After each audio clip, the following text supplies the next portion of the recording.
स्वागत है आपका चुनावी जंग में। मैं हूं नगमा। ये जंग काफ़ी तेज़ हो गई है इन दिनों क्योंकि आखिरी चंद दिन बचे हैं। बस एक हफ्ते से भी कम वक्त है जब दिल्ली वोट डालेगी और इस दौरान काफ़ी कुछ हुआ है। बीजेपी और कांग्रेस के अलावा आम आदमी पार्टी लग रहा है कि रेस में आ गई है, लेकिन इसी दौरान एक स्टिंग ऑपरेशन भी उनके खिलाफ किया गया जिसमें बेईमानी में वो घिरते नजर आए। वो मुद्दा जिसको लेकर वो आगे आए थे उसी में फंस रहे थे और इसके साथ साथ एक नया सर्वे भी आया जो इन सब चीज़ों के बावजूद अरविंद केजरीवाल की शोहरत को बढ़ता हुआ दिखा रहा है। दिल्ली पिछले 15 सालों से अपना मत साफ देती आई है, एक मजबूत सरकार चुनती आई है। इस दफ़ा क्या एक मत सामने आएगा या फिर एक मिलीजुली सरकार की तरफ दिल्ली बढ़ने वाली है?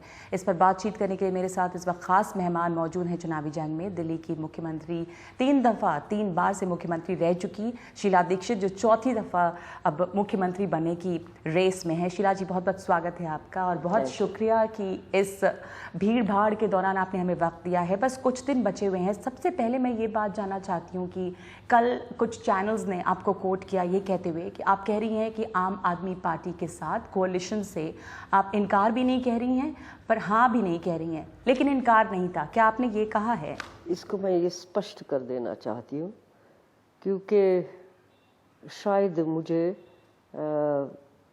बिल्कुल स्पष्टता से कह देना चाहिए, इसलिए मैं आपके सामने आज स्पष्ट कही। मैंने ये कहा था और कहूँगी, आज भी दोहराऊंगी कि दिल्ली के वोटर जो हैं वो कोएलिशन गवर्नमेंट नहीं चाहेंगे। वो एक स्टेबल गवर्नमेंट जो यहाँ पर अच्छा राज्य चला सके वो सरकार चाहेंगे। कोएलिशन की बात नहीं होगी और मैं इसको नकारना चाहती हूँ इस वक्त आपके सामने कि ये बिल्कुल गलत है। जो मैंने कहा वो ट्विस्ट किया गया, उसको दुनिया भर के मायने दिए गए। स्पष्टता से मैं कहना चाहती हूँ कि कांग्रेस पार्टी ही सरकार बनाएगी और फुल बहुमत से आएगी।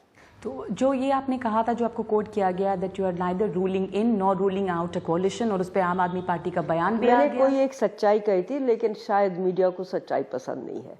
मैं इसलिए स्पष्टता से आपके माध्यम से कह रही हूँ कि हम कोएलिशन की बात नहीं कर रहे, कोई बात भी नहीं है, कोई संभावना भी नहीं लगती है क्योंकि कांग्रेस पार्टी जीत कर आएगी। जी, आपने पिछले कई दफ़ा, मैंने आपके बहुत सारे इंटरव्यूज सुने, आपने बार बार कहा है कि जो टकराव है या टक्कर है मोटे तौर पे जो चुनावी रेस में जो पार्टियां हैं वो बीजेपी और कांग्रेस हैं। आम आदमी पार्टी अभी क्योंकि यही दो ट्रेडिशनल पार्टीज है, हमेशा यही दो रही हैं यहाँ पर।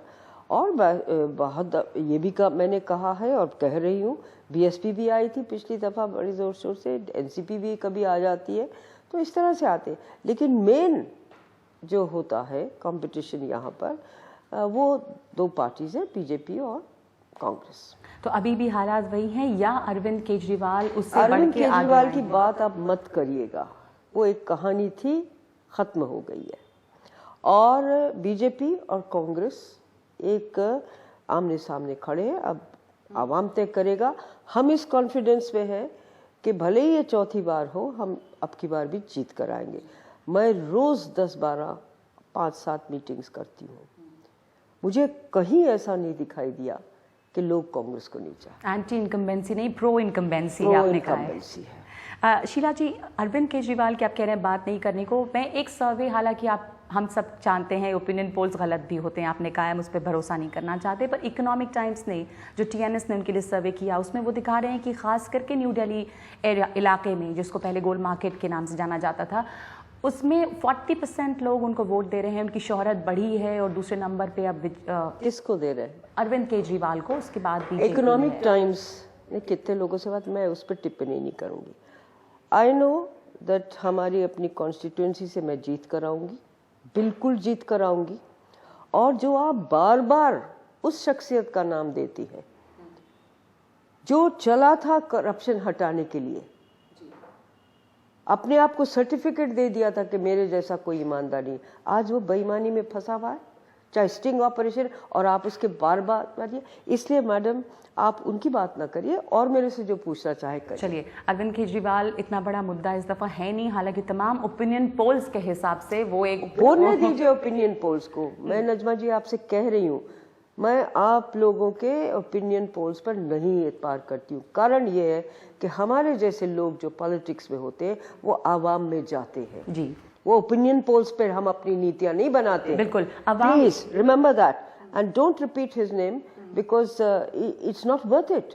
आप लोग बेकार में एक न चीज को चीज बना रहे हैं। मीडिया की वजह से वो ज्यादा बढ़ गए हैं, आप मीडिया की वजह से ज्यादा वो बढ़ गए हैं आप और लोग उनका जो भी शोहरत- कर रहे हैं। अच्छा चलिए शीला अब जी, इकोनॉमिक टाइम्स जैसा आप कह रही हैं, मैंने तो पढ़ा नहीं है। हाँ, वो 22 और 24 के बीच में उन्होंने सर्वे कराया था और अरे अखबार में 22-24 छपा था। इकोनॉमिक टाइम्स तय करेगा, दिल्ली के आवाम तय करेगी, दिल्ली के लोग तय करेंगे। दिल्ली की आवाम जो है उसको बहुत भरोसा है आप पर। और दिल्ली में एक ज़माने से कांग्रेस का मतलब शीला दीक्षित रहा है। 15 साल तो ऐसे हो गए तो जो बच्चे उस वक्त जिनकी पैदाइश हुई थी वो बड़े हो गए हैं और वो सिर्फ शीला दीक्षित को जान रहे हैं कि कांग्रेस मतलब शीला दीक्षित। ये जो भरोसा है वो आपकी ऑपोजिशंस जितना आप पर दबाव न डालें, वो भरोसा कहीं ज़्यादा दबाव डालता है कि इतना लोग उम्मीद रखते हैं, इतना भरोसा करते हैं। देखिए भरोसा उनको इतने लिए इसलिए कह रही हूँ मैं, पहली मर्तबा चूज करा मुझे जब उन्हें मालूम भी नहीं था कौन हूँ मैं, और जाहिर था किस लिए कांग्रेस आई थी, क्योंकि बीजेपी की नाकामयाबियां थी। उनका जो गवर्नेंस था वो टोटली फेल हो गया था। दिल्ली में 12-12, 8-8, 10-10 घंटे बिजली नहीं आती थी।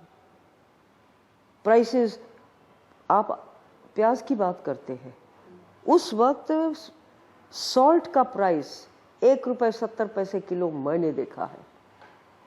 तो there was total no absence of governance, तो इसलिए उनको हटाया। दूसरी दफा हमसे कहा गया अरे दिल्ली में तो कभी दूसरी दफा सरकार रहती ही नहीं, आए हम स्पष्ट बहुमत से आए। तीसरी दफा तो ओहो कोई क्वेश्चन ही नहीं है, और आप ही लोगों ने ये कहा, आए हम तीसरी दफा। अब की बार भी आप कह रहे हैं, हमें यकीन है, हमें कॉन्फिडेंस है कि हम जीतेंगे, कांग्रेस की सरकार यहाँ बनाएंगे।